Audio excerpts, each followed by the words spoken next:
In America's century-long romance with the automobile, the passion has never burned brighter than with hot rods. Be they immaculate show cars, gritty racers, or somewhere in between, hot rods embody the core values that made this country great. Innovation, competition, improvisation, good looks, fast cars, and the relentless drive to succeed, as told by the legends, old and new, who lived it. This is the incredible true story of an American icon, the hot rod.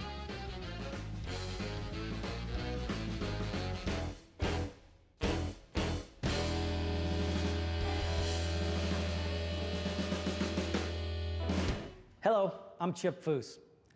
Hot rods are some of the most visually expressive cars to ever grace the pavement. But rodding at its heart is about power, performance, and pure speed. And what in the early days was an ad hoc affair of garage shops and magazine ads has evolved into a multi-billion-dollar business. The visionaries who built the speed equipment industry have become some of the most iconic names in the hot rod world, thanks to what they've provided under the hood. If there's one thing that hot rodders enjoy more than driving their cars, it's modifying them. One of the core values of hot rodding is the idea that any stock car can be made faster and better looking with hard work and a bit of ingenuity. And since each car becomes infused with the personality, priorities, and tinkering skill of its owner, no two hot rods are alike. They differ in style, in body, in customizing, and paint and performance. But almost all hot rods do have one thing in common. Under the hood, not one of them sports a stock engine. For all the work rodders put into the exterior appearance of their cars, even more goes into what's under the hood. And hot rods could be said to have a common ancestor, this unassuming 32 Roadster, which was both daily driver and speed equipment laboratory for Vic Edelbrock Sr. In fact, the passion for engine modification is rooted in the golden age of hot rodding, when people went to great lengths to improve the performance of their cars. They were taking cars like the 1932 Ford and throwing away as much as possible. The fenders were the first to go, the bumpers were the next to go, the top was the next, the hood was the next. You name it. They wanted people to see that their cars were lighter, but they wanted people to see the mechanism. They wanted to show off what they had done. There's no sense in putting all that work into an engine that can make your car go fast, but not let anybody look at it. It wouldn't make sense. When I was a kid, you wanted to open your hood and see something by Edelbrock underneath there. I mean, Edelbrock was a household word in performance. So you always grew up wishing for something with full Edelbrock equipped. You know, you wanted to put that decal on your car, Edelbrock equipped. The car certainly was the center of my universe. Pretty much any waking moment that I had that I wasn't in school, I was thinking about what I was going to do to my car, where the next drag race was going to be, who was going to go, what modifications I could make either to my buddy's car or my car to make it go faster and have more fun with it. Just learning about all the things that people were doing to make these cars go faster and look better. It was just so much a focus of growing up in the 50s and 60s. But even the hot rodders of the 50s and 60s were continuing a tradition that reached back to the very birthplace of the culture, when legends walked the earth and speed equipment was very much a personal affair.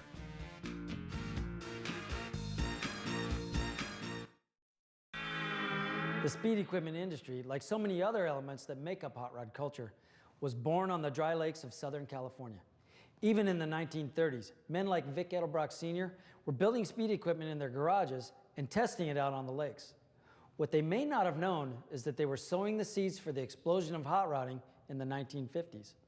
And what you have is kind of a nucleus of people in Southern California, names that I think everybody would recognize, like Edelbrock, like Iskandarian, that unwittingly, but very willingly facilitated this movement.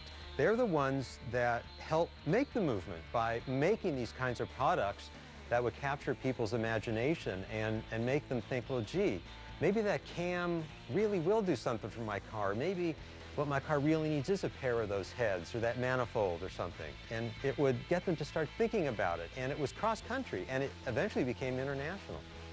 I mean, Edelbrock and Iskey and Stu Hilborn and people like that, they actually legitimized it as an industry, and those parts ended up on race cars. So racing, Indianapolis with the Hilborn, and when they were doing all the flathead racing at the lakes and all that, those companies all kind of came together because of the racing. And those guys made a huge contribution. I mean, they employed tons of people, and they turned on generation after generation into cars and movies, and it doesn't stop anywhere, really. You know, hot rodding is about American ingenuity at its best. The speed equipment industry typically came about, guys had an idea of how to do something better, whether it was an intake manifold, the ignition, a cylinder head, or whatever it was. If their car went a little faster than the other guys, typically people would say, well, hey, can you do that for me too? And that's literally how the business began. You made that for yourself, can you make me one? Whether it was Navarro or Edelbrock or Spalding, whoever it happened to be, that's typically how it came about. Of the men who raced on the dry lakes before the war, perhaps none did so with as much success as Vic Edelbrock Sr. Between his success on the dry lakes and his small speed equipment business, Vic Sr. was one of the first people who could be considered a professional hot rodder. He was an incredible influence on me. He not only helped me with the engines and learning how to hop up cars and to set records and stuff, but he also gave me business advice, personal advice. He was my mentor for more than just going fast. He gave me a lot of good advice on business and stuff like that, just little hints, and plus I could watch what he was doing. He was growing so fast, it was remarkable. And he just was a great guy, and as I said, he was my mentor. Seen here is Vic's first manifold, the Slingshot, which propelled his car to higher and higher speeds as he refined the engine. After the war, Edelbrock was building manifolds on a relatively retail level. But even he was unprepared for the effect that Hot Rod Magazine would have on his business. Hot Rod Magazine had started, and Bob Peterson told me once that Pete was trying to get Vic to place a few ads, and Vic said, I don't need any ads. He said, but I tell you, I get phone calls all the time. You know, it's really interrupting us because these guys are calling. They're calling from Indiana. They want advice. I haven't got time to do that. So Peterson said, well, you need a catalog, and they'll know what you have. They won't call. Catalog can have some information. And Edelbrock reportedly said, well, I can't do a catalog, I don't know how to do that. But Pete did, and he said, all right, I'll help you with a catalog if you place some advertisements. And they did this little catalog. I think it cost 25 cents. They were making a lot of money in these catalogs. I mean, people were just buying the catalogs, not buying the speed equipment. But the main thing was that with these orders pouring in, then Edelbrock started complaining that we don't have enough time to pump gas. And my father, he said, now you got me in this catalog. What the hell am I supposed to do? I can't get off the phone. Pete said, well, make more stuff and sell more stuff, and that's what you're gonna do. And that's what he did. And Peterson said, well, maybe it's time you realize that you're not a gas station anymore. You know, there's another business here, and obviously there was. And he was one of the first advertisers in hot rod, and he knew the importance there. It went right across the country. As Hot Rod Magazine's subscription rates grew, so too did the business of the more successful manufacturers.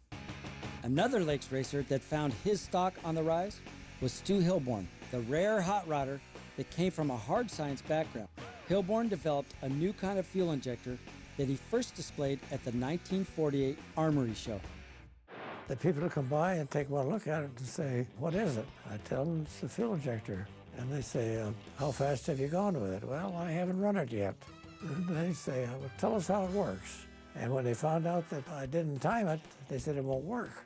And they say, well, everybody shuts the fuel off when the valves are closed down. You have to do that. I said, no, you don't. The time is so short between the off and on that there's no way in the world you could detect the difference, especially when we were running at 5,000 RPM. They just shook his head. Now, these were, in particular, they were people that worked in cars all the time, engineers, even high technical people, all say, it won't work, won't work. You've got to close the fuel off. So I said, well, I'm going to prove it one of these days, and eventually I did. The Hilborn fuel injector was put to the test at El Mirage Dry Lake, and the result was beyond anyone's expectations. Anybody can drive a car, But building the car and figuring out what to do and making changes, that's what I liked. So I got one of the fellow members of our club to do the driving for me. The car was all done. We're coming up for the first race. We got through the run and we had 146. Fastest time ever turned up at the Dry Lakes. Everybody was delighted, of course. I made a small change because of the temperature going up. We went back, got in line for another run. Our driver took off. I could tell right away we made a good move by the sound. He completed his run and they announced it over the PA. 150. That's the first car ever to go 150 miles an hour up there. Boy, that is a huge jump. The real publicity came back after we got home. It was a Ford Motor Company. Of course, it drew their attention because I was running a Ford. They told about how great it was, and they said it was equivalent to breaking the sound barrier for an airplane. That's how much they thought of it. In fact, Hilborn's feat came mere months after Chuck Yeager became the first man to break the sound barrier, which coincidentally came in the skies above Muroc Dry Lake, the destination of choice for pre-war hot rodders.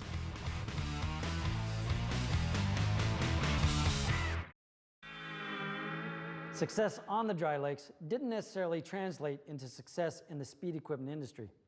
To thrive in those days, you needed the right blend of expertise, swagger, and salesmanship. And it didn't hurt to have an ad in Hot Rod Magazine. Thanks to Hot Rod Magazine, the aftermarket speed industry was able to blossom. Not only did you have people becoming inspired by the finished products that were being featured in the magazine, the hopped up cars that were completed and shown, but you had all kinds of advertisements in these magazines that you could send in your little card or give them a call and get the catalog, and that would inspire you to different directions. And a lot of those things were made right here in Southern California. A lot of that work was being done. Iskandarian, Edelbrock, local people. People would read the magazine, they would see the various ads in it and realize that there was this equipment available and start building their own cars with all the things you could buy. But the decline of the flathead engine's competitive edge in the mid-1950s forced many of these newfound industrial giants to quickly change direction, and not everyone could adapt to the new overhead valve reality. I even began to see the end of the flathead. I mean, you had to be blind not to see it. We resisted. Vic resisted. Evans resisted. Navarro resisted as long as they could, and many of them didn't survive the overhead valve change. Vic did, but it was hard even for him. But I could see what was happening. I could see the handwriting on the wall. The flathead was done, and the Chryslers were coming in. So I took my Chrysler out of my little Bonneville coupe that I ran at Bonneville, and I put it in the 25 car. And everybody thought the whole thing was done. Hot rodding was done, because they didn't have a flathead anymore. Were overhead valves better than a flathead? Good Lord. Manufacturers began to reach beyond Hot Rod Magazine advertising into the relatively new and potentially lucrative realm of sponsorship. An early pioneer was Ed Iskandarian. Like his contemporaries, Iski started on the Dry Lakes and found his calling grinding high-performance camshafts. And he was so good at it that he eventually became known as the Cam Father. Iski was one of the first to find purchase for his company in the increasingly popular sport of drag racing. I found out that in Indianapolis, you pull your Offenhauser into the victory lane there, and the Champion spark plug man would lift your hood. And if you had Champion spark plugs, you got $500 from the factory. Donovan had worked at Meyer & Drake where they built the Offenhauser engines, so I told him about it. And he says, yeah, I know that. I know about the Champion giving that money away. We didn't know the name for it at the time, but that's contingency money. He says, you ought to give away $500. That'd be a good publicity stunt, wouldn't it? Yeah, and wouldn't have to pay unless we were winners. By golly, we did win, and we gave away the $500. My tech man, he came back and he said, you know, all those 26 other winners, they said, how about something for us? We're not top eliminators, but we win in our class. I said, okay, let's put up $100 in each of those classes. So the next year we did that, and that's when we had 26 winners that year. So that was how we started giving away that money.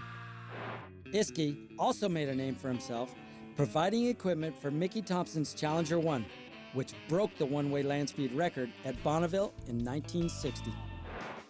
Much to my surprise, he came to me and wanted to know if I wanted to sponsor him for this 4-engine car. He was so enthusiastic, you couldn't turn him down. I decided I'll go over to Vic now and tell him what I've just promised to do. And he said, tell me something.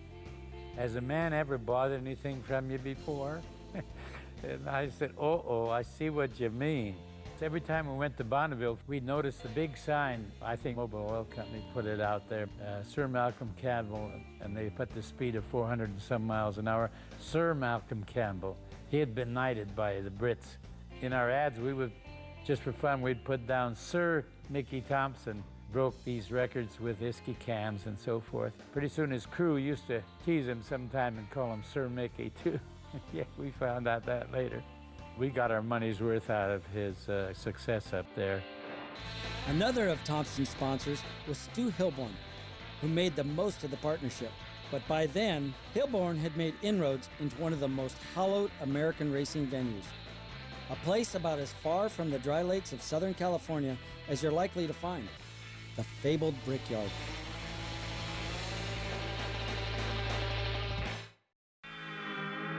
The first Indianapolis 500 was run in 1911, and for decades it was the most popular motorsports event in the country. But with prestige comes resistance to change, and for a hot rodder like Stu Hilborn, getting your foot in the door was nearly impossible. But Stu believed in the power of his revolutionary new fuel injector, and he would soon make believers of race fans around the world. Okay, when I got back at Indianapolis, I thought, now I'm going to see the world's greatest mechanics, the best equipment, and I was surprised at how lousy they were. People that didn't know what they were doing. Of course, there are good teams too, including our team, but I was just surprised at how bad some of the workmanship was. They had one constant problem back there, and that was carburetors. They blew carburetors right and left every day. I told them, I can fix that thing. All I have to do is make a fuel injector for it. We got it all done just in time for the race. It qualified the best the car ever did. They said, well, we don't know if it'll run 500 miles. So they took it off. They're giving up horsepower by not doing it. And they still wouldn't put it on. But in the meantime, other people are watching. And they thought, if they can run that fast, that car, faster than they've ever run, I wonder if I could borrow it from them. So sure enough, one of them came over. He had a car that wasn't very good to start with. And he's down on the tail end on the last day that you could qualify. I said, sure, I'll be glad to help you, because I knew we would draw customers later. So he brought this crew over. So he fires up and goes out, and he came back in. He says, I can't drive it. It's got too much power. Well, that was good news. And the reason he could tell, when he got to the point where he usually gets out of the throttle, he's way over RPM, so he had to stop. Okay, we'll change the gear ratio, which makes it go faster, but brings the RPM down where it's safer. He goes out, same thing, he comes back in again. It's still too fast, I can't drive it. Got to change the gear ratio again. The crew is smiling, because that's just what they want to hear. This time he goes out, everything's good this time. Instead of gaining the 1.5 miles an hour that he was shooting for, he gained 5. A second one wanted to borrow it. So he did virtually the same thing. Well, then the word got around, and we ended up qualifying 5 cars with the same injector. Now, how can you beat that? The next year, 1950, the Hilborn fuel injector got support from an unexpected quarter. Now Hilborn is with Fraco, which is Coons and Travers, and they have the Howard Keck Oil Company car, front-wheel drive with Maury Rose driving. They're qualified with fuel injection right off the bat. Well, after they're qualified, Maury Rose sees Jim Travers fooling around under the hood. He said, what are you doing under there, Jim? He says, well, I'm taking off the fuel injection and putting on the carburetors. Oh, no. If that's what makes it go, that's what we're going to run. So they ran the whole race with the fuel injection. It worked fine. They didn't win, but they placed pretty good. And from then on, they had a good 30 horsepower over carburetors, so everyone had Hilborn's injection from then on. That's a great story about a guy that got an idea and built something in the garage, put him on the map. 1952 would prove to be one of the most memorable Indy 500s in history. During qualifying, the track record seemed to fall every time a new car took to the bricks, and the 33 cars qualified at an average speed of just over 135.5 miles per hour, by far a new record. And the driver for Hilborn's team, Bill Vukovic, started in second place. He would lead the race for 150 laps before crashing into the wall on lap 192. With victory in sight, he hit the wall. His steering gear gave out. Bill's okay, though. He's unhurt. But ladies and gentlemen, what a tough break. However, he wasn't the only person running a Hilborn fuel injector that day. The eventual winner, Troy Ruttman, also had a Hilborn under the hood and overcame a midfield start to become the youngest man ever to win at Indy, which he remains to this day. He also bettered the track record by over 2.5 miles an hour. And for Stu Hilborn, winning begat more winning. Ruttman's was the first of 34 Indy-winning cars that were powered by a Hilborn fuel injector. Not bad for a former chemist from Los Angeles. With Edelbrock dominating the hot rod marketplace, Iskandarian embracing the power of sponsorship, and Hilborn bringing hot rod sensibilities to new venues, the industry was well on its way to becoming the multi-billion-dollar powerhouse it is today. And while all of this equipment would have been for naught had it not been for hot rods, you could argue that without a robust base of manufacturers, hot rodding itself would have never become one of our national pastimes. I'm Chip Foose. Thanks for watching. Next time on American Icon, the Hot Rod. I don't think I'm alone in saying that the Don't Spencer Roadster would have to be the #1 hot rod. It's head and shoulders above almost anything else. I thought he was smoking something. Where was he going with this? Turns out Roth was more of a visionary than anybody. I took it to the Oakland Roadster Show, and I won the whole damn thing.